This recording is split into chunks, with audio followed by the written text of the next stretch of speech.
Fair use.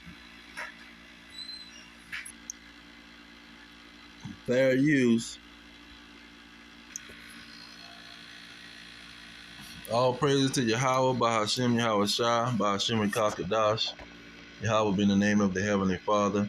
Yahweh Shah be the name of his only begotten Son, who they ignorantly call Jesus Christ. Now we're going to get into these pretty much black Republicans, who they call themselves, when they pretty much try to talk about the agenda of the liberals, Democrats, who push the notion of racism to try to get the so-called black vote. And so they go into all of the racist things that's going on, and they try to justify it and say it's just the Democrats trying to push an agenda and it got nothing to do with race. See, when it always got something to do with race. So let's go into the scriptures and pull out how God dealt with these type of people. Now, in the land of Israel, during the Greeks taking over the world, which was the so-called Edomites or the so-called white man. And let's get that real quick so we can get the foundation of what these coons is doing. First Maccabees 5:3 talks about who was taking over.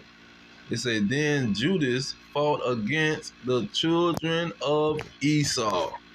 See, this is who the Grecians was.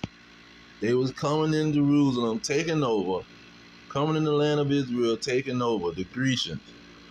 See, and so they were the children of Israel, the children of Esau, disguising themselves now as some so-called Grecians, who was the Japhites, or the children of Japhet, who named that land Greece, way before these Edomites popped up on the scene.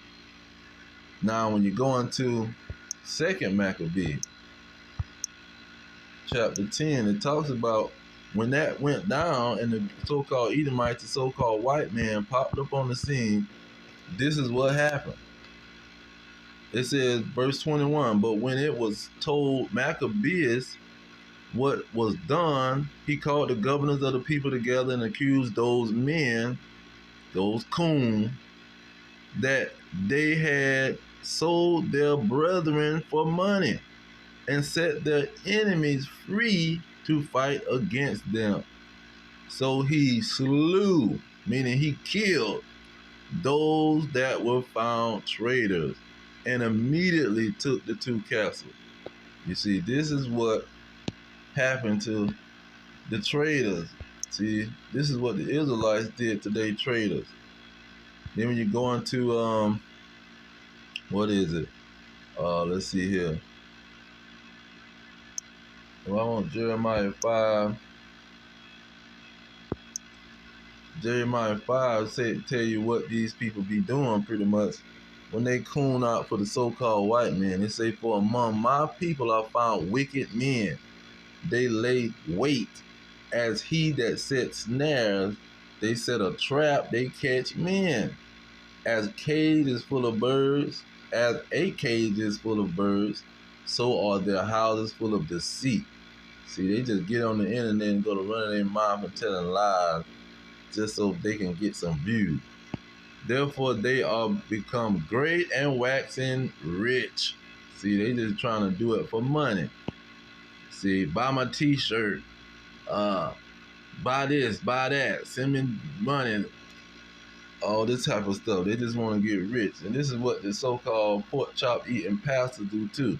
Because a lot of these black Republicans, they just some black Christians, see, that's trying to coon for some money. Let's go, let's see here.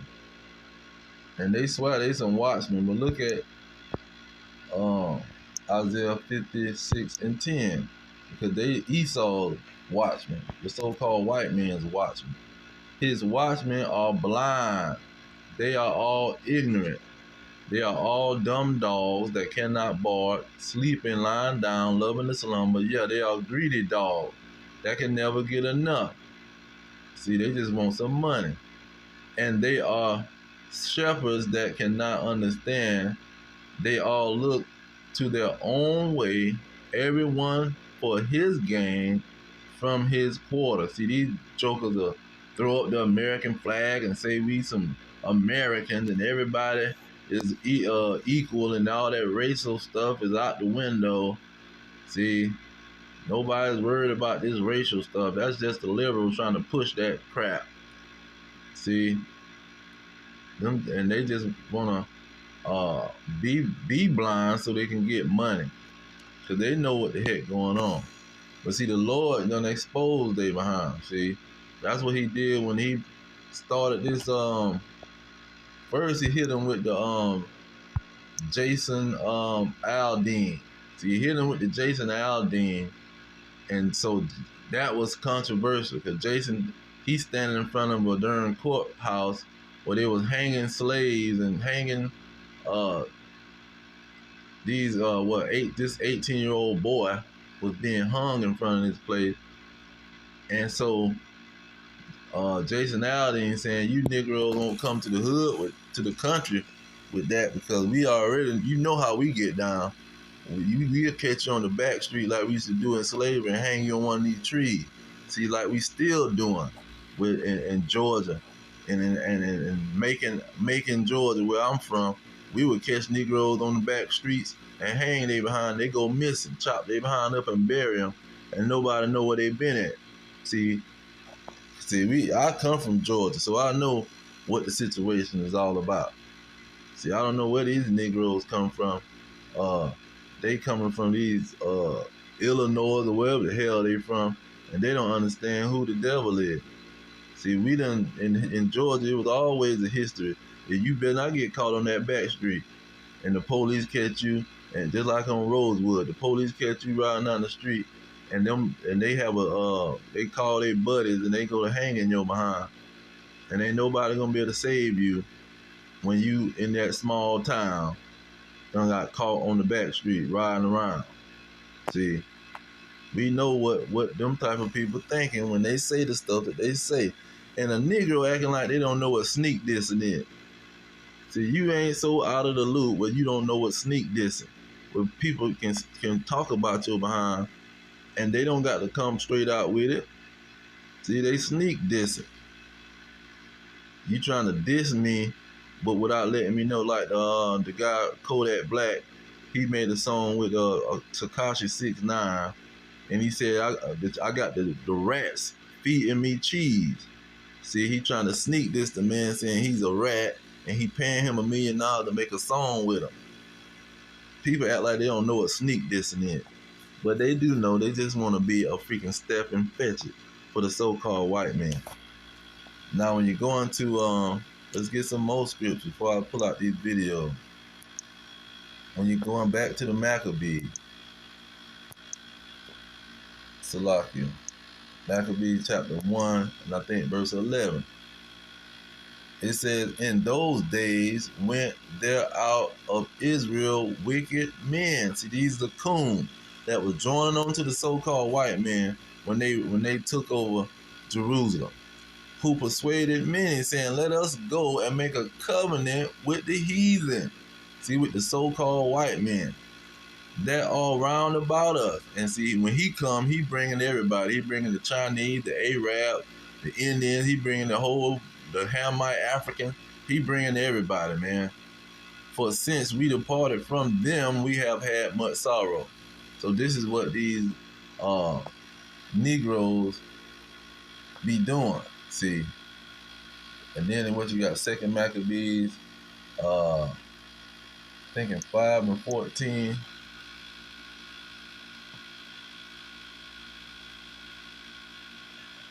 Let's try that.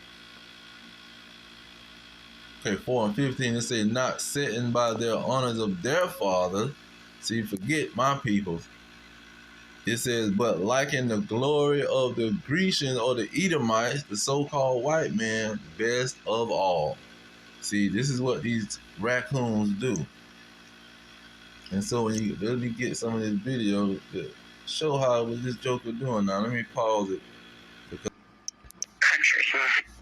You know how inflammatory that is? Hold on, I want to Making get what she Georgia said.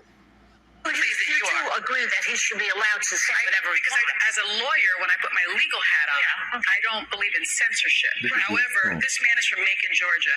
My father's from Augusta, Georgia, and Macon, Georgia. I spent many summers there. Yeah, both. I spent many summers there.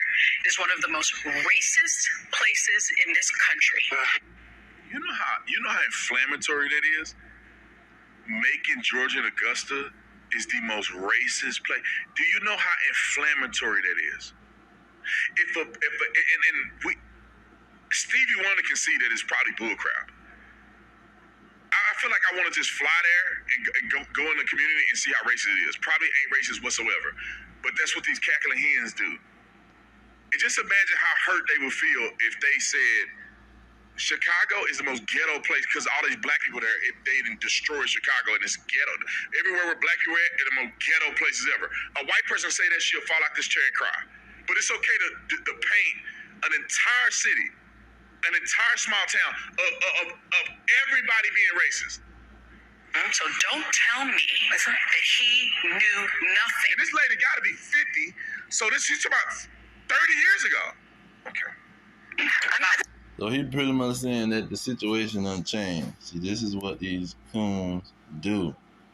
Now I'm gonna go get this other video because this is 3 weeks before the boat situation, and the boat situation is pretty much a slap in his face from the Lord. See, the Lord slapping these coons in the mouth. Now listen to this coon. Now he done found the video by the police officer breaking down the specific situation. And when you have these videos, you don't cue them up. You know exactly what you're doing and what the people done said. So look at how he described this man. A particular party, they were violating some type of an ordinance or something of that nature. And so the black guy who was like security or something on the staff and the other white staff members were beginning to manipulate their boat to some degree. And so then it seems like the probably drunk, unruly white guys just so happened to get into the physical confrontation with the black guy and not necessarily the white guys initially. But then the brawl began to unfold, and it seems like the white rowdy party that started the physical altercation began to fight the black man and the white kids that were working for the dock, it appears. But as black folks see another black man getting pummeled by a whole bunch of white people, it is ancestral instincts that black people are going to come up to defend this black man that's getting stomped on by. And you see that's exactly what it is. But you see how he tried to downplay who this man was. The police clearly said that this man was the chief. He was a co-captain of the boat. Co-captain.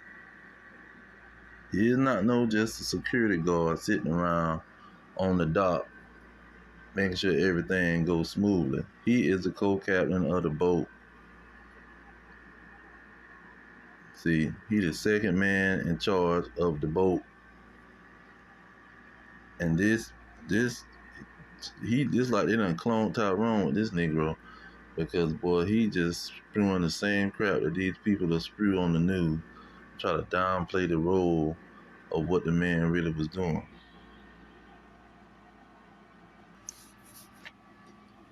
Now I'm gonna end it with this Amos 9. Now look at verse 7 and say, "Are ye not as children of the Ethiopians unto me, O children of Israel?" Now the Ethiopians is certified Hamite, Egyptian, black. See, and even that word Ethiopian go back into dark, pretty much dark skin.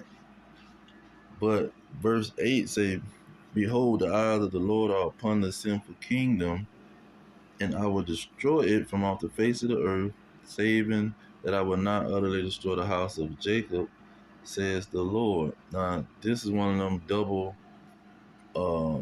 prophecies where it can go for whatever kingdom that's ruling over the Israelites until their kingdom, everlasting kingdom, come, is the sinful kingdom.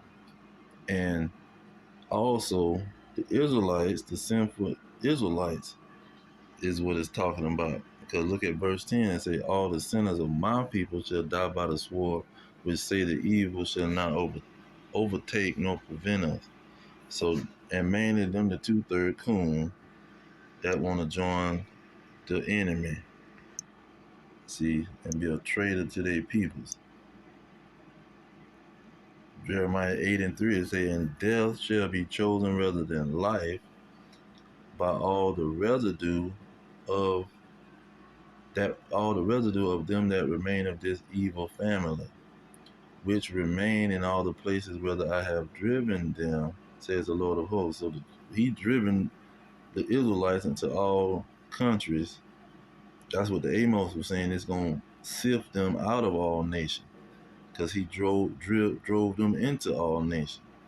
But it's an evil part of the family. See, it's going to be 66% of these jokers. They're going to choose to join death. And death represents the Edomites, the so-called white man. Let me prove that real quick. Habakkuk 5:2. This is all about talking about Esau. Verse 4 say, behold, his soul which is lifted up is not upright in him. See, the soul of Esau was created to be wicked. Verse 5, ye also, because he transgressed by wine as a proud man, neither keepeth at home, who enlarges his desire as hell, and is as death. See, his soul just ain't the problem. This man is like death. And so this is why it say they rather choose death than choosing life. They rather choose this dragon. Cause see, this is what they be on. These black Republicans be on some American patriotism. See, that's why they want to be the military peoples and the police.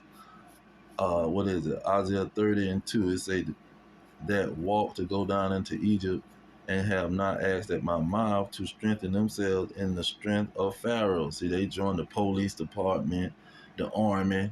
See, a lot of these black Republicans. And to trust in the shadow of Egypt. See, this America is the spiritual Egypt. Let's get that. See, this America is spiritual Egypt. So that's what they say, the shadow. It's the shadow of Egypt. That's why you got what's you call it? The Statue of Liberty. That's from Egypt. See, the man who brought it over here, he was trying to get it from Egypt, and they got all kind of other Egyptian monuments and crap and philosophies with the Freemasons and stuff. But verse 8, it says, and their dead bodies shall lie in the street of the great city, which is spiritually called Sodom and Egypt. So this is the spiritual Egypt, which is the shadow of Egypt, which this is what these people trust in, America. And I saw on one of his videos, he going into the BRICS. See, the BRICS is going to be the shame of you people. It's going to put you Negro coons to shame. And this is what verse 3 talking about. Say, therefore shall the strength of Pharaoh be your shame, and the trust in the shadow of Egypt your confusion. See, you trusting in this place and in your slave master. It's not about race. That's just the Democrats pushing that stuff. They ain't got nothing to do with race. They promoting that stuff. See, this is all they got to run their mouth about. And they know then he got a born free. He was born free on the shirt. Negro, you was born a slave. Let's get that real quick. What is it? Isaiah is it 13?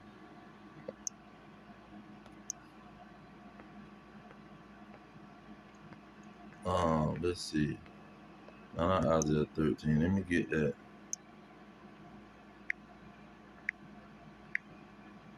Oh, homeborn.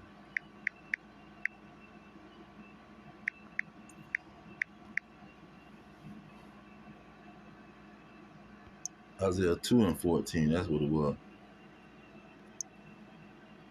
It says, is Israel a servant? Is he a homeborn slave? Why is he spoiled? See, you was born a slave in America. You not born free, you idiot. See, and this is what these people think. But they shame is gonna be that you trusting in America when they about to fall, man. You think these dragons finna let these people overdo their dollar and they gonna just take it sitting down? No, they gonna pull out their $20 million jets and go to flying all over the place and go to threatening people and doing all kind of crap. See, they gonna bring their soldiers out and they gonna go to flying all over the place. But this is who they trust in. Let me get that real quick. Isaiah 31. It says, verse 1, it says, woe to them that go down to Egypt for help and stay on horses and trust in chariots because they are many, and in the horsemen because they are very strong. See, this is why they trust in America, because they got these jets and planes and battleships and tanks and weapons and stuff. They want to trust in the so-called white man thinking just because he's strong. See, he's very strong. We gonna trust in him. And it's gonna be their shame, but I'm gonna leave it there. All praise to Yahweh Hashem, Yahweh Shah, Hashem Kakadash. Peace to the elect, the blacks, Hispanics, and Native Americans, descendants of slaves scattered around the globe on slave ships and through many captivity. Our kingdom is at hand. Shalom.